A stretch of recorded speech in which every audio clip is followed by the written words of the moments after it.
नमस्कार दोस्तों, मैं सीए वेद मित्तल आपका स्वागत करता हूं। आज हम डिस्कस करेंगे बजट 2023 में जो एनपीओ सेक्टर में जो चेंजेस आए हैं, आज हम उस पर डिस्कस करेंगे।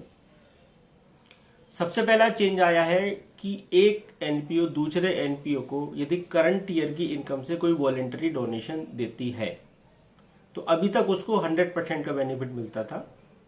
अब इन्होंने ये कर दिया कि 100 की जगह अब आपको 85% का बेनिफिट मिलेगा। अब उसको एग्जाम्पल की तरफ से समझते हैं। एक एनपीओ है जो करंट ईयर की इनकम से दूसरे एनपीओ को 1 लाख रुपए का डोनेशन देती है, वो भी वॉलेंटरी। कोई वॉलेंटरी देगी तभी तो उसे बेनिफिट मिलेगा as a application of fund में। अभी तक क्या होता था, जो 1 लाख रुपए उन्होंने दिया हुआ है उसको एज ए एप्लीकेशन मानते हुए हम उसमें एग्जम्पशन ले लेते। एग्जम्पशन मीन्स वो हमारा रेवेन्यू एक्सपेंडिचर ट्रीट करते थे, जिसको हम एप्लीकेशन ऑफ फंड बोलते हैं। अब बजट में इन्होंने चेंज कर दिया कि यदि एक एनपीओ दूसरे एनपीओ को करंट ईयर की इनकम से जो भी डोनेशन देगा, उस डोनेशन का हमें एप्लीकेशन ऑफ फंड केवल 85% मिलेगा।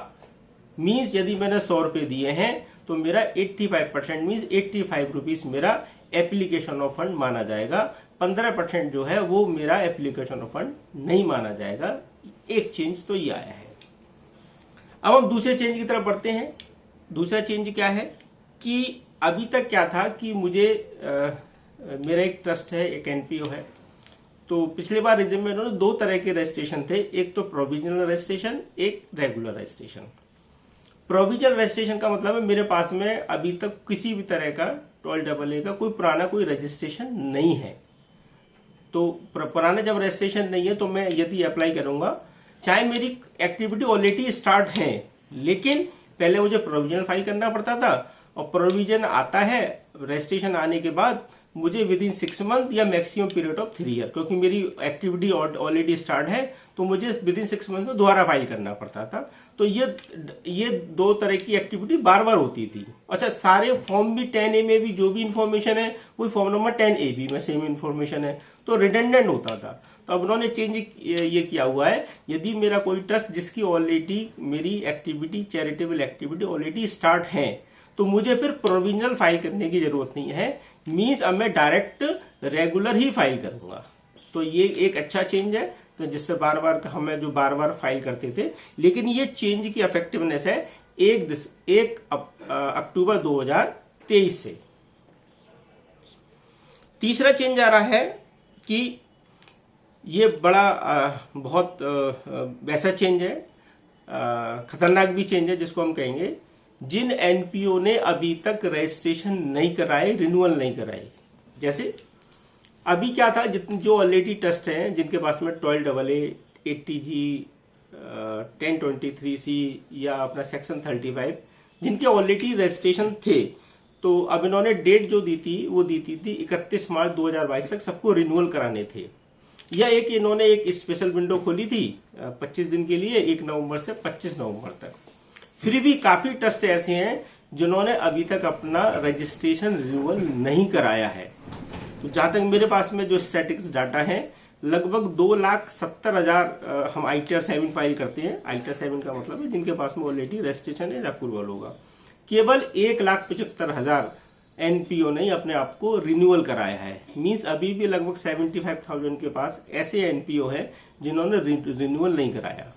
अब इन्होंने बजट 2023 में क्या चेंज किया कि जो एनपीओ जिनके पास ऑलरेडी पुराने रजिस्ट्रेशन थे, इन्होंने रिन्यूअल नहीं फाइल किया है, तो आपका रजिस्ट्रेशन कैंसिल हो जाएगा। और कैंसिल होने का मतलब है कि आपके पास में जो सेक्शन है 115 TD वो आपके पास लागू हो जाएगा।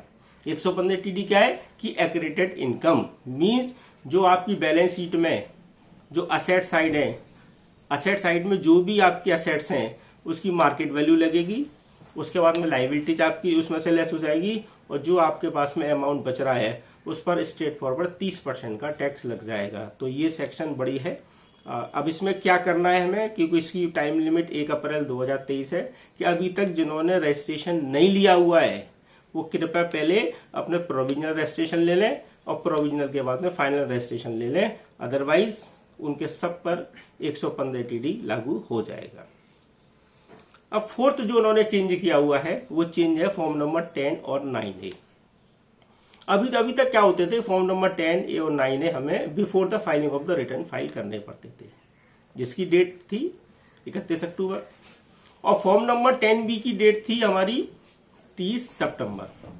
अब इन्होंने क्या चेंज किया है कि यदि एक एनपीओ जो फॉर्म नंबर 10 और 9A फाइल करना चाहता है, अब उसकी डेट उन्होंने 2 महीने पहले कर दी, before the filing of the return. Means अब हमें 31 अगस्त से पहले फॉर्म नंबर 10 और 9A फाइल करना पड़ेगा। 10 का मतलब है कि मेरा 85% पैसा खर्च नहीं हुआ, तो उसके लिए एक्यूमुलेशन के लिए मुझे फॉर्म नंबर 10 फाइल करना पड़ता है। और 9A का मतलब है कि मेरी या तो इनकम रिसीव नहीं हुई या ईयर एंड पे रिसीव हुई है, तो प्रीसीडिंग मीन्स जो फॉलोइंग ईयर में मैं उसमें खर्च कर सकता हूं। तो एक ये बड़ा चेंज है, इसको भी ध्यान में रखेंगे। नेक्स्ट उन्होंने चेंज किया हुआ है कि अभी तक क्या होता था कि ये बजट में 2021 में ये चेंज लाए थे, यदि मैंने कॉर्पस से या लोन अकाउंट से कोई पैसा रेवेन्यू नेचर का खर्च कर दिया है, मैं दोबारा रिपीट कर रहा हूं, यदि मैंने कोई रेवेन्यू नेचर का खर्चा कॉर्पस से या किसी लोन अकाउंट से खर्चा कर दिया हुआ है, तो उस साल जिस साल मैंने खर्चा किया हुआ है उस साल मुझे एप्लीकेशन ऑफ फंड नहीं माना जाता था। ठीक भी, अभी नेगेटिव इनकम को कंसेप्ट ही नहीं है एनपीओ में। लेकिन जिस साल में रिवर्ट बैक कर देता हूं, रिवर्ट बैक का मतलब है मैं दोबारा कॉर्पस अकाउंट में जमा कर देता हूं या लोन अकाउंट में जमा कर देता हूं, तो जिस साल में जमा कर दूंगा उस साल मुझे वो एप्लीकेशन ऑफ फंड का बेनिफिट मिलेगा। लेकिन इसमें कोई टाइम लिमिट नहीं थी अभी तक। अब इन्होंने एक टाइम लिमिट दे दी है कि यदि जिस साल में मैंने पैसा खर्च किया हुआ है उस साल के एंड के 5 साल तक यदि मैंने रिवर्ट बैक नहीं किया तो इस बेनिफिट का मुझे बेनिफिट नहीं मिलेगा। मींस विद इन 5 ईयर में यदि पैसा कॉर्पस फंड में या लोन अकाउंट में वापस कर देता हूं तो मुझे ये केवल बेनिफिट 5 साल में ही मिलेगा। 5 साल के बियॉन्ड का टाइम होने के बाद ये बेनिफिट मुझसे नहीं मिलेगा। अब इन्होंने एक चेंज और किया हुआ है कि सपोज मैंने फॉर्म नंबर 10A या 10AB में किसी भी तरह की रॉन्ग इन्फॉर्मेशन फाइल कर दी, तो ये इन्होंने रॉन्ग इन्फॉर्मेशन को स्पेसिफाइड वायलेशन में डाल दिया हुआ है। क्योंकि अभी तक जो भी हम रजिस्ट्रेशन लेते थे वो सीपीसी से होते थे डायरेक्ट, चाहे वो प्रोविजनल हो चाहे रेगुलर हो। लेकिन कुछ लोगों ने अपनी कुछ मिस इन्फॉर्मेशन उसमें फाइल की हुई है, जिसको हम रॉन्ग इन्फॉर्मेशन बोलते हैं। तो इन्होंने उस रॉन्ग इन्फॉर्मेशन को स्पेसिफाइड वायलेशन में की कैटेगरी में ला दिया। और स्पेसिफाइड वायलेशन का मतलब है अब ये राइट पीसीआईटी और सीआईटी को दे दी है कि यदि किसी तरह के कोई ट्रस्ट ने कोई रॉन्ग इन्फॉर्मेशन फाइल की है at the time of registration, तो पीसीआईटी और सीआईटी उसके रजिस्ट्रेशन को कैंसिल कर सकते हैं। एक ये बड़ा चेंज है। अब नेक्स्ट चेंज है इसमें 1046A। ये क्या है? अभी हमने देखा रिसेंटली अहमदाबाद डेवलपमेंट अथॉरिटी का केस सुप्रीम कोर्ट में आया था अक्टूबर में। तो उन्होंने जो हमारे अथॉरिटीज हैं, हमारे बोर्ड हैं, हमारे कमीशन है, हमारे ट्रस्ट हैं, उनको ये कह दिया यदि आप कोई किसी तरह की कॉमर्शियल एक्टिविटी करते हैं और उसमें प्रॉफिट का मार्कअप ज्यादा है तो हम पूरी एक्टिविटी को कॉमर्शियल मान लेंगे और आपका रजिस्ट्रेशन कैंसिल कर देंगे। तो ये बड़ी दुविधा थी। जैसे एक एग्जांपल लेता हूं मैं, जैसे नोएडा डेवलपमेंट अथॉरिटी है, ये ग्रेटर नोएडा अथॉरिटी है। अब इन अथॉरिटी का काम क्या है कि हमें डेवलप करना है अपने जो भी टाउनशिप है सारी चीजें, लेकिन इनकी एक्टिविटी तो कॉमर्शियल ही है। तो इस तरह के जितने बोर्ड और थे उनको एक इशू आ गया था तो उनकी सारी इनकम टैक्सेबल होने लगी थी। तो इस साल के बजट में उन्होंने ऐसा किया हुआ है कि एक नया सेक्शन इंसर्ट कर दिया 1046A। अब इसमें केवल उन्हीं लोगों को छूट मिलेगी जो इस कैटेगरी में आते हैं। वो कौन कौन से हैं? यदि कोई अथॉरिटी है या कोई बोर्ड है या ट्रस्ट है या कमीशन है जो कि स्टेट गवर्नमेंट के द्वारा या सेंट्रल के गवर्नमेंट के द्वारा नोटिफाइड है। पहली कंडीशन क्या कर दी? या तो स्टेट गवर्नमेंट या सेंट्रल गवर्नमेंट के द्वारा नोटिफाइड है। दूसरी कंडीशन कर दी कि इनकी जो इनकम्स हैं या जो एक्टिविटीज हैं वो केवल 4 सिचुएशंस में है। पहला, dealing with the satisfy with the need of housing accommodation. यदि कोई अथॉरिटी या ट्रस्ट जो स्टेट गवर्नमेंट या सेंट्रल गवर्नमेंट के द्वारा नोटिफाइड है, केवल उनकी एक्टिविटी क्या है? हाउसिंग डेवलपमेंट को।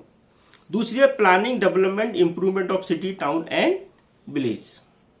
तीसरी कंडीशन है regulating developing the activity for the benefit of the general public utility. Fourth one है the benefit of the general public arising out of the objective, mean जिस जो आपने ऑब्जेक्टिव बनाया हुआ है और वो ऑब्जेक्टिव आपका जनरल पब्लिक है।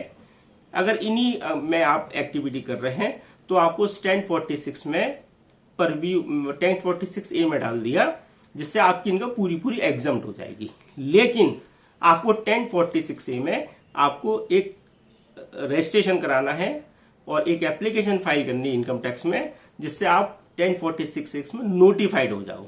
अगर आपने अपने आप को रजिस्ट्रेशन नहीं कराया है तो आपको रजिस्ट्रेशन कराना है। स्ट्रेट फॉरवर्ड आप कहे कि मुझे अगर मैं इसी एनपीओ में हूं, इसी सेक्टर में हूं और मुझे खुद ही अपनी एग्जाम्पशन मिल जाए, ऐसा नहीं है। आपको रजिस्ट्रेशन कराना पड़ेगा इनकम टैक्स में 1046A में, और तभी आपको आपकी इनकम एग्जम्प्ट होगी, अदरवाइज नहीं होगी।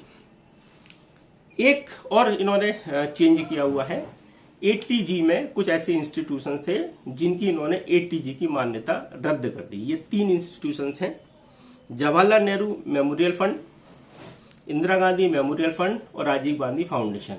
ये 3 ट्रस्ट हैं जिनमें कि इन्होंने कह दिया कि यदि कोई डोनेशन देगा तो नेक्स्ट ईयर से उनको 80G का बेनिफिट नहीं मिलेगा।